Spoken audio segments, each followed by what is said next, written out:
Në minierën e Spaçit, tensioni mes punëtorëve dhe kompanisë vijon të rritet. Minatorët kanë hyrë në ditën e 14 të bojkotit të punës, duke mos u tërhequr nga kërkesat e tyre, pavarësisht kushteve të vështira atmosferike dhe rreshjeve të dendura të shiut që kanë përfshirë zonën.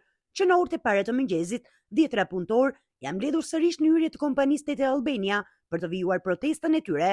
Ata kërkojnë përmirësimin e kushteve të punës, rritjen e pagave dhe njohjen e sindikatës si përfaqësuese ligjore të minatorëve. Një ditë më parë, në Tiranë u zhvillua një takim ndërmjetësuar nga Ministria e Ekonomisë dhe Inovacionit me pjesëmarrjen e përfaqësuesve të kompanisë dhe sindikatës, por bisedimet dështuan pasi palët nuk arritën asnjë marrëveshje konkrete. Në reagimin e saj për mediat, kompania Tete Albania akuzoi Konfederatën e Sindikatave të Shqipërisë për veprime në kundërshtim me ligjin, duke pretenduar se grevat janë zhvilluar pa respektuar procedurat ligjore dhe në periudha të ndaluara.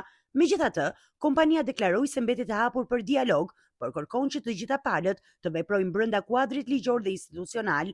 Nga ana tjetër, minatorët deklarojnë se nuk do të ndalen derisa kërkesat e tyre të plotësohen. Ata i bëjnë thirrje qeverisë dhe institucioneve përgjegjëse të ndërhyjnë për të gjetur një zgjidhje afatgjatë që garanton siguri dhe dinjitet në punë.